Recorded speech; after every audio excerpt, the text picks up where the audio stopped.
everybody, my name is Injun Moon and welcome to iHome Church. For those of you joining us for the first time, please sign up to our email list. Today I would like to talk on the topic of gratitude.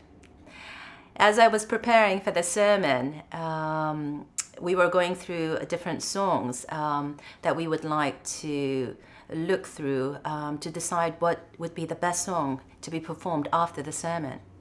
But as I was working on my computer, this little notice came up on the right side of my computer, and I could not help but notice the headline. It said, 5 songs to avoid after a breakup. So it's kind of interesting how the different ads use sometimes negative words to kind of attract a viewer to check out what they're all about. So I clicked on the title to see what it's all about.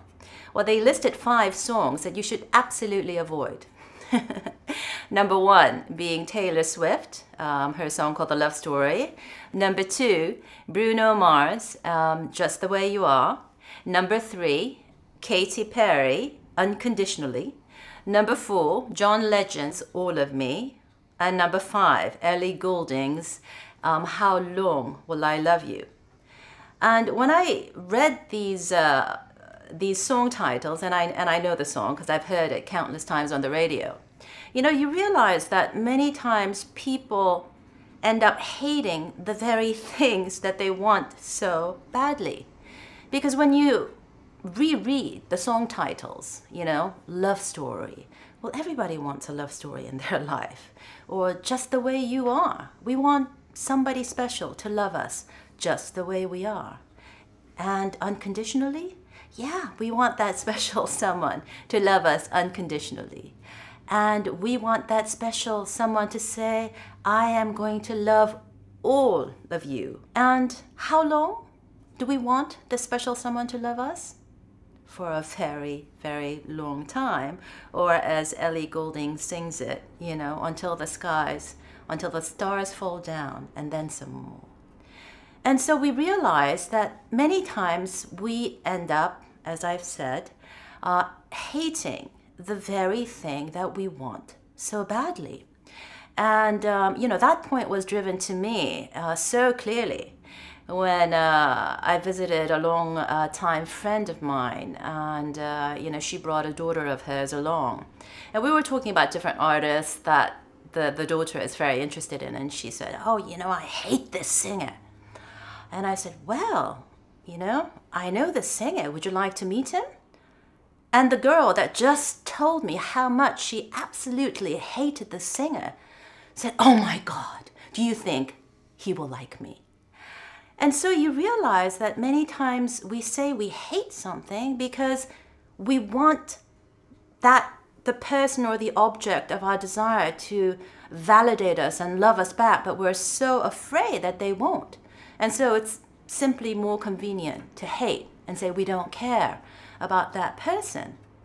And everybody, when we kind of go through our adolescence, and the most difficult relationships tend to be family relationships. And that's why my father, the Reverend Sam Myung-Moon, teaches that the family is the textbook of love, in that we get an opportunity to kind of rub up against each other and learn how to be a grateful and a loving person. But it's not always that easy. And so how many times have we found ourselves saying, I hate God, or I hate my parents, or I hate my family, or I hate the world? And why do we say that with such emotion and conviction, saying that we hate God? Because many times we don't have a relationship with God, and we feel distant. And many times we say we hate our parents because they are the very ones that we want a meaningful relationship with, but we just don't know how to get there.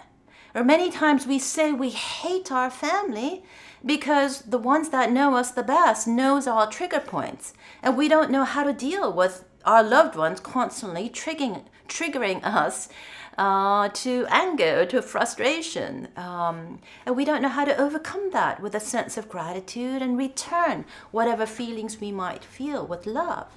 Or how many times have we said, I hate the world? Because we feel so invisible. We feel so small. We feel like the world is not even recognizing that we are alive. How many times have we felt that way? Well, every one of us have felt that way. And we've said we've hated a lot of things because the very thing that we want is for all those things to have a meaningful relationship with us. So, the interesting thing is when you look at the word hate, sometimes it's a good exercise to kind of turn the letters around. And when you look at the word hate, it's composed of H-A-T-E. It's the letter H, and A-T-E spells 8. And for me, when I think of the word hate, it's all the things that make me feel really heavy, really burdensome.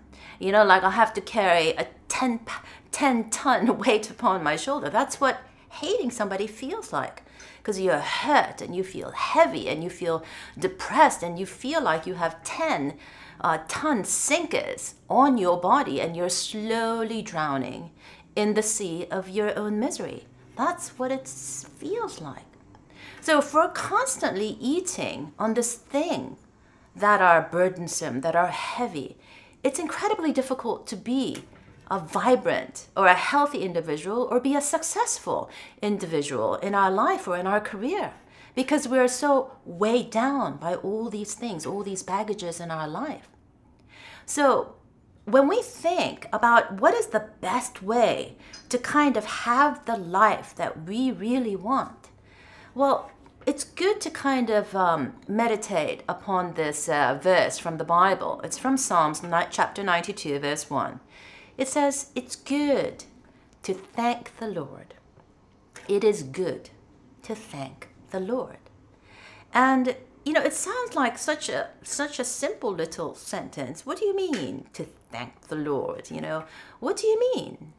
Well, the problem with hating somebody or hating our lives or hating God or our parents or our family, we become our own worst obstacles because we are so consumed, by the letter E. God, you are turning me into an emotional wreck.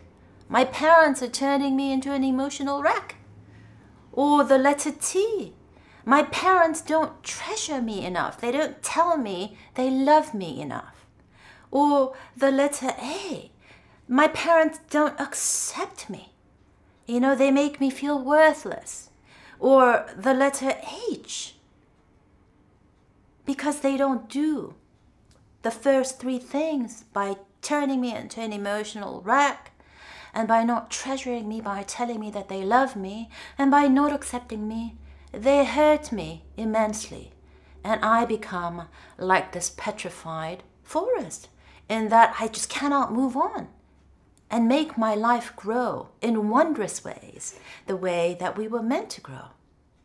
And so we realize that all of these things, or the way we look at our lives that seem so gargantuan, these huge mountains of feelings like you're an emotional wreck, you're feeling abandoned, feeling like you're not treasured enough, feeling like you're not accepted, feeling hurt. These are mountains that we put upon our shoulders, really obstructing the fulfillment of our true destiny, which is to become excellent men and women of God, internally and externally.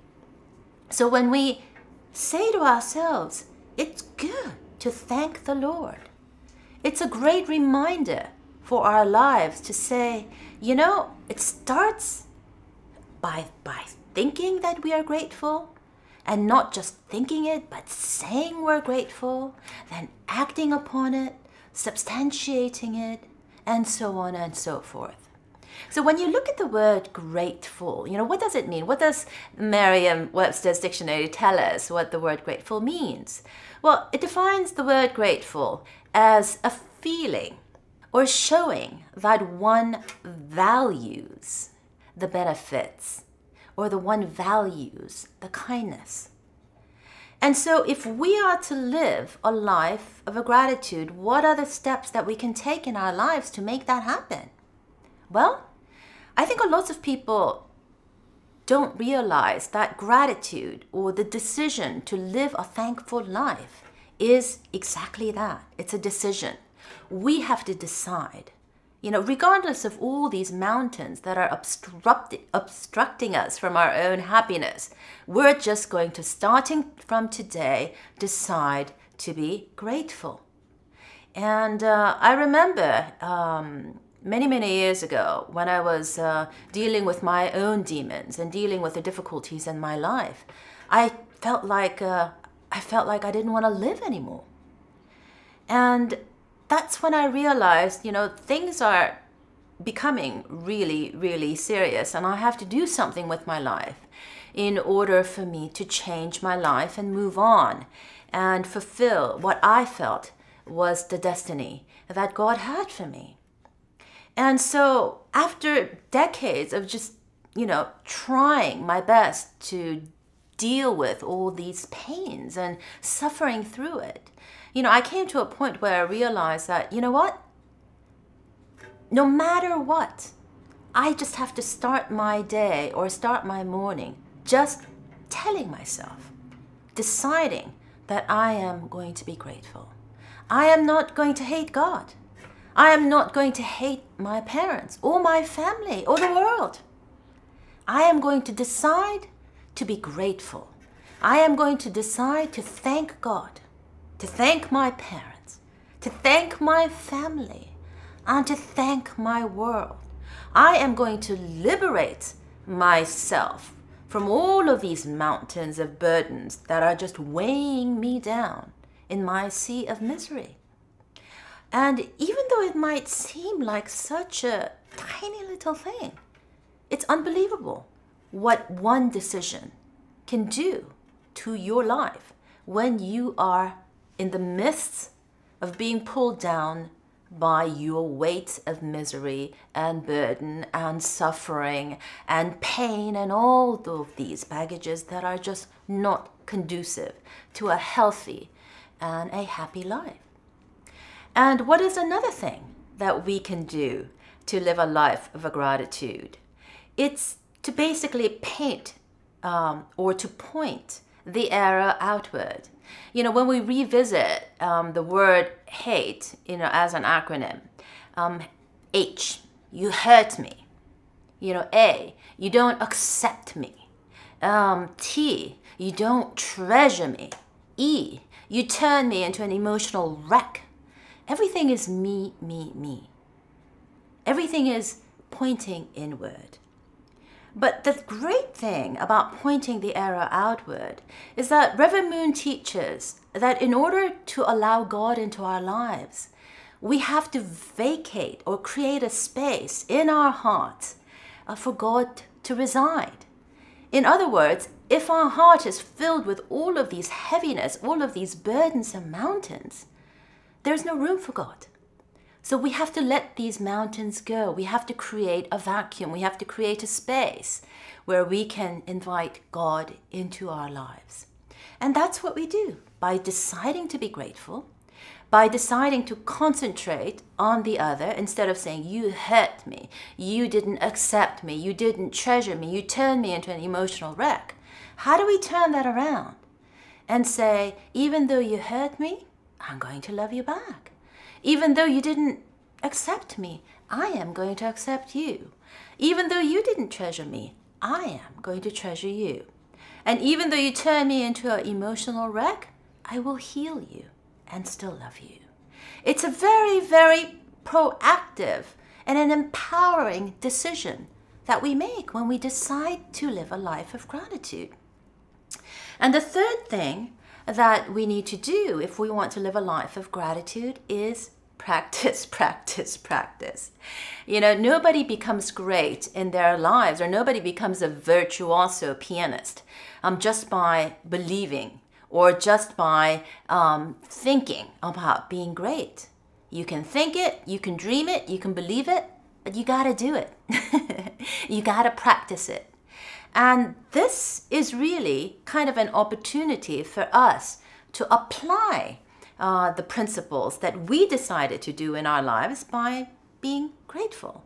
Not just saying grateful, but actually living a life of gratitude, appreciating the things that we have, or taking a new fresh look, or seeing how we can make the same things better just by changing our attitude. So, many times I like to share with brothers and sisters, having a life with God, living a life where God is an honored member of your family. It's kind of like being a light bulb that's been turned on. Think of making that decision to live a life of gratitude as you taking that electric plug and plugging it into the socket. We are deciding to tap in to this incredible universal energy called true love. It's a decision to live our life gratefully. And by pointing it outward, we are going to make our core tangle-free so that that energy can be translated and transmuted to us continually, so that the electricity from the socket can go directly to lighting this beautiful light bulb that all of us are. We are all divine beings. And by practicing it on a daily basis, it doesn't matter what a wonderful or an incredibly beautiful lamp you have. If you don't turn it on, you're not going to have the full effect of what the lamp can do. So divine beings, being a child of God is kind of like being a beautiful lamp. We gotta plug it in. We gotta make sure the cord is tangle-free, and we gotta learn to turn it on each and every day so that we can be a light onto the world.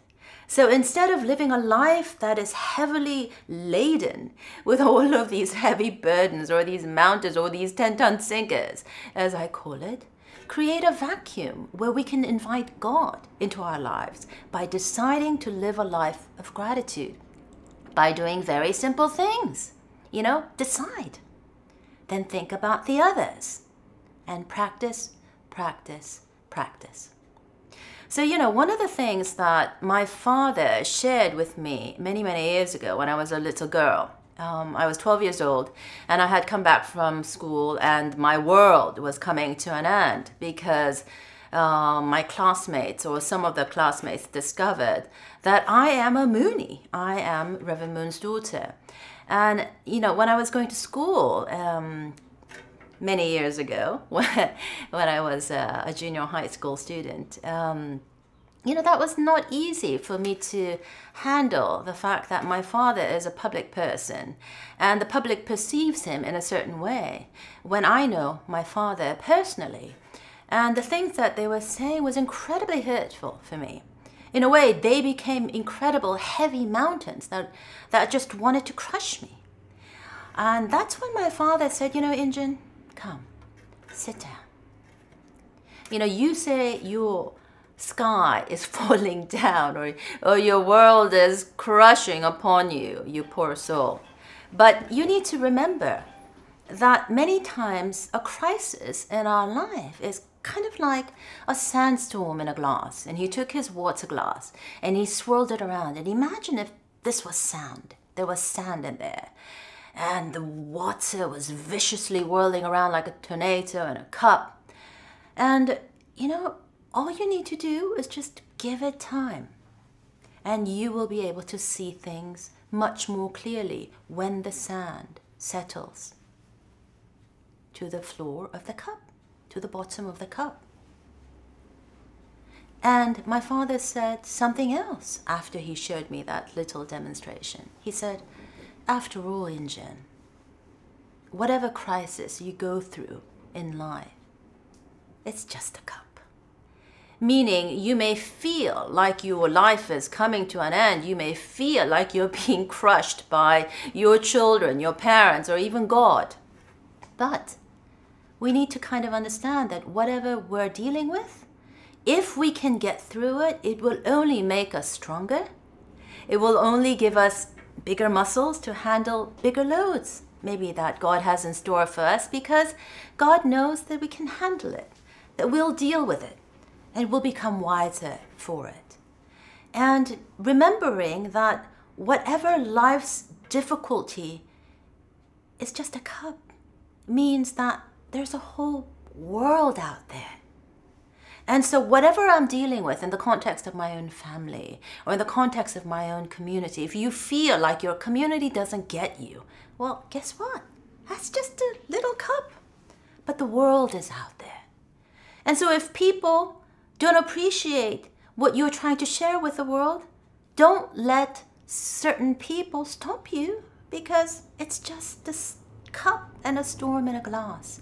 But if you feel so called by God to share God's message of true love and true parents and the importance of having them in our lives, then tell it to the world. Share it with the world. And so when I say we need to liberate our lives with gratitude, the best way I feel that we can liberate our lives from all of these heavy pain is through living a life of gratitude. So, a couple weeks ago, I had a conversation with this person who said, well, I know the best way to deal with all my heavy burdens, all my mountains, all my suffering. All I have to do is just liberate my ancestors, and they will take care of it for me. Spirit world will take care of all my problems for me. And I said, no. Liberating your ancestors, if you can and if you want to, that's great. But that's not going to solve all your earthly problems. Messiah comes to earth precisely because Messiah is here to substantiate the first true family.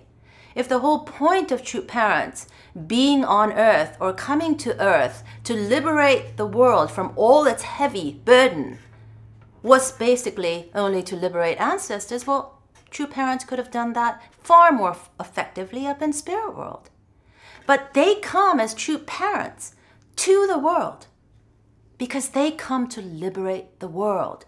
In a way, the best way I can liberate all my ancestors is by living a life as a decent person, living a life of true love, and sharing the message of God and true parents with the world. That is the best way I can liberate my ancestors. That is the best way that all of us can liberate our ancestors. Regardless of how much liberating you do up in spirit world, if we don't do our mission here on earth, guess what? Then our ancestors will have to wait for our children to do the work. So why not be responsible by being grateful and say, you know what? Being grateful takes a decision. It's a decision to be responsible for what we are or should be responsible for. And our most important mission is to create a beautiful family that can be a living testament to the world about the importance of having God and true parents and the blessing in our lives. And we do that by raising great kids, by raising great families, by raising relationships or encouraging or supporting relationships that are absolutely incredible. So, when the Hollies sing the song, "He ain't heavy, he's my brother," that's kind of an invitation for me to sing to myself, well, God isn't heavy because God is my true parents. Or my parents aren't heavy because they're my mom and dad. My brothers and sisters aren't heavy because they are my brothers and sisters. My spouse isn't heavy because they're our better half. So when we sing this song and when we kind of meditate upon this song, it's really kind of an invitation to make that decision today, to be responsible for today, take it one day at a time, and say that prayer is only the foundation, but prayer without substantiation, that's not much, and we are here to substantiate the kingdom building. So continue to pray for our ancestors. Continue to pray for all of our loved ones. But we cannot disregard the living. We cannot disregard our children. We cannot disregard our family. That is part of our mission, and a very important one in that, because it is every family that will become the cornerstone or the building block of a peaceful and a loving world.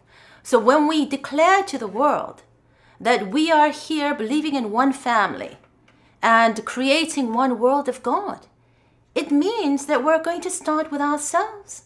We're going to be a grateful person. It means that we are going to start with our family. We're going to be a grateful family.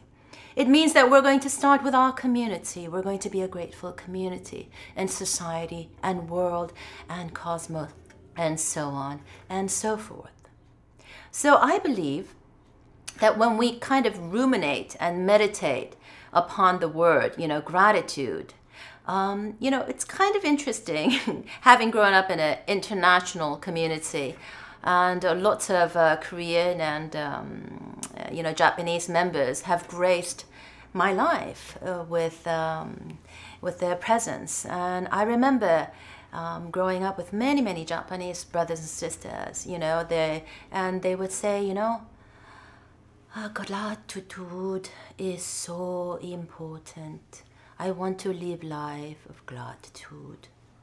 And Japanese and sometimes Korean people have difficult times pronouncing or distinguishing the difference between L and R, or many times T and B, and or sometimes G even, in their reading of the English. So in my ears, when they said gratitude, it kind of sounded like, glad it dude.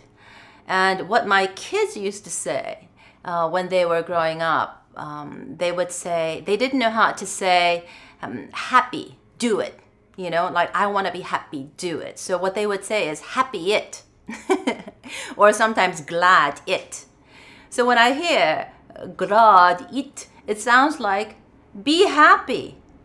And when they say tude, sometimes their T's sound like D, and it ends up sounding like dude.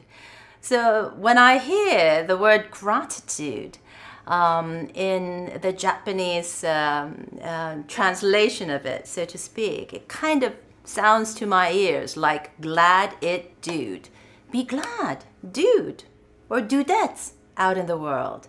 Decide to be happy and decide to be responsible for our lives and take stock of everything that God has put on our journey. And just as the song says, he ain't heavy, he's my brother, sooner or later, we're gonna get there. But why not share? Why not share in the celebration of each other?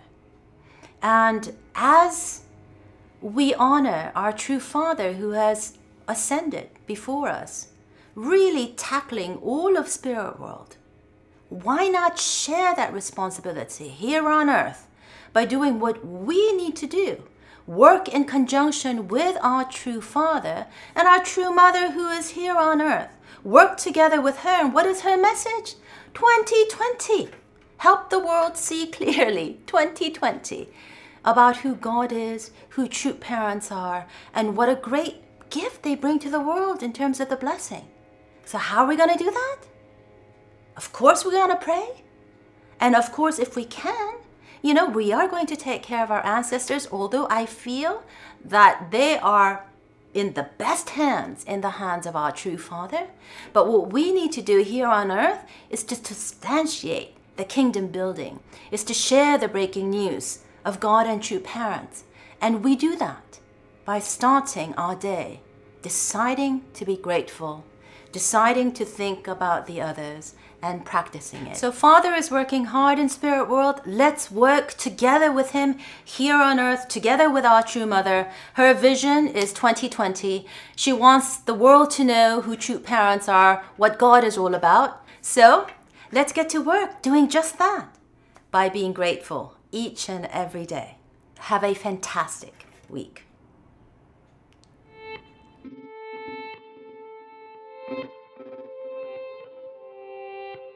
The road is long,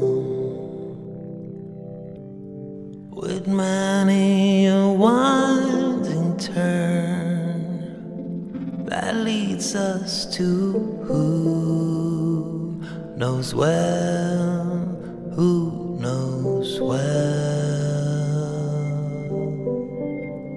But I'm strong enough to carry him. He ain't heavy, he's my brother. So on we go. His welfare is of my concern.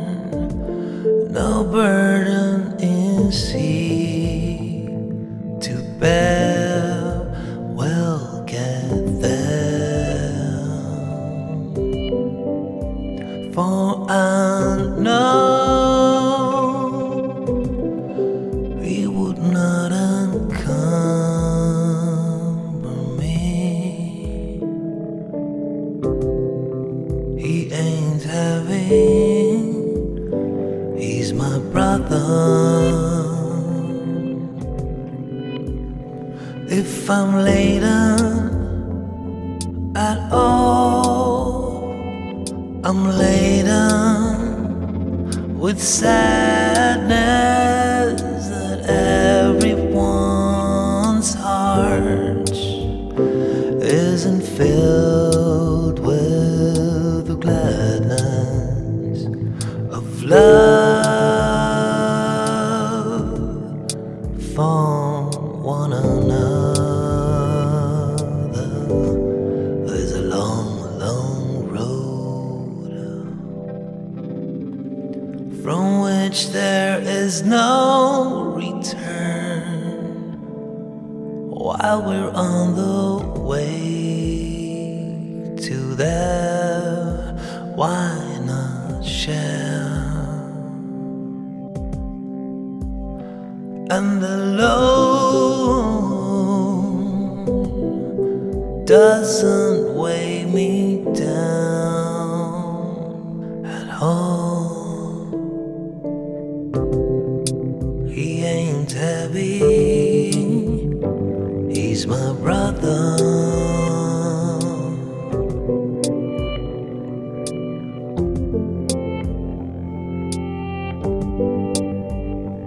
He's my brother.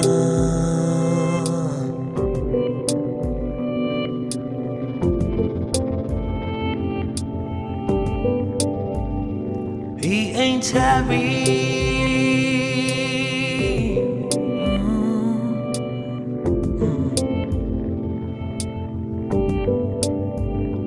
He's my brother.